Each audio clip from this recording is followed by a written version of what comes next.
we gathered here about 500 participants from 87 countries in the Nairobi Summer School for Climate Justice. We got 4,441 applications from 87 countries in the world. This symposium is being held in Chuka University, which is a unique venue since it is the only prophetic university in the world. The aim is to train and empower stakeholders from all walks of life.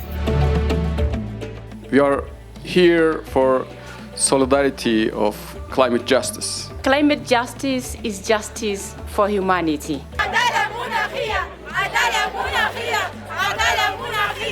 That's my conviction, and I'm very happy to see that the young have taken the mantle to ensure going forward we have climate justice. What do you want? Climate justice! What do you want it? No! Your convening at this moment is a testament of your collective commitment to journey with the rest of the world to address one of the most pressing issues of our time, climate change and the quest for climate justice.